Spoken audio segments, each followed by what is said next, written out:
നല്ല ചുട്ടുപൊള്ളത്ത വെയിലത്ത് ഒരു സ്മൂത്തിയോ ജ്യൂസോ ഷേക്കോ ഒക്കെ ആരായാലും ഒന്ന് കൊതിച്ചു പോകും. അപ്പോൾ ഇന്നത്തെ വീഡിയോ അതാണ്. സ്കിപ്പ് ചെയ്യാതെ ഫുള്ള് കാണണം. ഇഷ്ടപ്പെട്ടാൽ സപ്പോർട്ട് ചെയ്യണേ.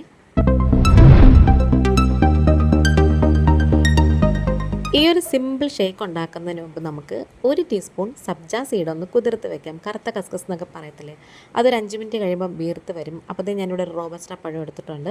ഇനി നമുക്ക് അടിച്ച് നോക്കിയിട്ട് വേണമെങ്കിൽ ഇച്ചിരി കൂടി എടുക്കാം. ഇനി മിക്സിയുടെ ജാർ എടുത്തിട്ടുണ്ട്. അതിലേക്ക് ഈ പഴം ഒന്ന് കൈകൊണ്ടിങ്ങനെ മുറിച്ചങ്ങ് ഇട്ട് കൊടുത്താൽ മതി. കത്തി കൊണ്ടൊക്കെ മുറിച്ചിടണമെങ്കിൽ അങ്ങനെ വേണമെങ്കിലും ചെയ്യാമേ.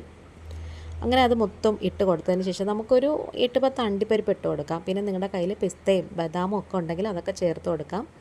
അപ്പോൾ എൻ്റെ ഇപ്പോൾ അതൊന്നും ഇല്ലാത്തതുകൊണ്ട് ഞാൻ കശുവണ്ടിപ്പരിപ്പ് മാത്രമേ ഇട്ടുള്ളൂ. ഇനി നമുക്ക് ഒരു പാക്കറ്റ് പാലില്ലേ, 1/2 ലിറ്ററിൻ്റെ, അത് നന്നായിട്ടൊന്ന് തണുപ്പിച്ചിട്ട് നമുക്കിതിലേക്ക് അങ്ങ് ഇട്ട് കൊടുക്കാം. ഈ പാൽ ഒഴിക്കുമ്പോൾ ഉണ്ടല്ലോ, അതിൽ പാടയൊക്കെ ഉണ്ടെങ്കിൽ അതും കൂടി ഒഴിച്ചാലും കുഴപ്പമില്ല, നല്ല ക്രീമി ടെക്സ്ചർ കിട്ടും. ഇനി മധുരത്തിന് ആവശ്യമുള്ള പഞ്ചസാരയും പിന്നെ ദേ പിസ്ത എസൻസ് ഇല്ലേ, അതും കൂടി നമുക്കത് ഒഴിച്ചു കൊടുക്കാം. അത് നമ്മുടെ ആവശ്യത്തിന് ഒഴിച്ചു കൊടുക്കാം. ഒരു 1/2 ടീസ്പൂൺ വരെയൊക്കെ ഒഴിച്ചു കൊടുക്കാമേ.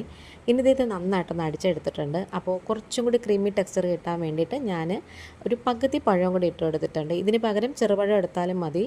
അങ്ങനെ ദേ നമ്മുടെ ഷേക്ക് ഇവിടെ കിടിലായിട്ട് ഷേറ്റിയായിട്ട് വന്നിട്ടുണ്ട്.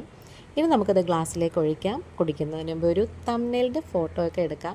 പിന്നെ ഇത് നമ്മൾ കഴിക്കുമ്പോഴല്ലോ അവിടെ ചെറുതായിട്ടൊന്ന് പഴത്തിൻ്റെയോ കശുവണ്ടി പരിപ്പിൻ്റെയോ നുറുക്കുകളൊക്കെ കിടന്നാലും കുഴപ്പമില്ല.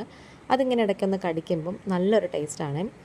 ഇനി നമുക്ക് കുതിർത്ത് വെച്ച സബ്ജ സീഡും കൂടി ഇതിൻ്റെ മുകളിലേക്ക് അങ്ങ് ഇട്ട് കൊടുത്തിട്ട് സ്പൂൺ കൊണ്ടൊന്ന് മിക്സ് ചെയ്തതിന് ശേഷം ഉടനെ തന്നെ നമുക്കിത് കുടിക്കാമേ.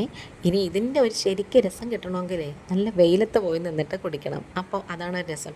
പിന്നെ ഐസ് ക്യൂബ്സ് ഉണ്ടെങ്കിൽ അതൊക്കെ വേണമെങ്കിൽ നമുക്ക് ഇട്ട് കൊടുക്കാം. ഞാനിവിടെ ഒരുപാട് തണുപ്പ് എടുക്കണ്ടെന്ന് വിചാരിച്ചിട്ട് അതൊക്കെ അവോയ്ഡ് ചെയ്തിട്ടുണ്ട്.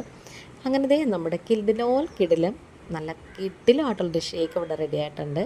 അങ്ങനെ നമ്മൾ കുടിക്കുവാണ്, തംബ്നെയിലിൻ്റെ ഫോട്ടോ എടുക്കുവാണ്. അപ്പോൾ ഇന്നപ്പോൾ ഇത്രയേ ഉള്ളൂ. താങ്ക്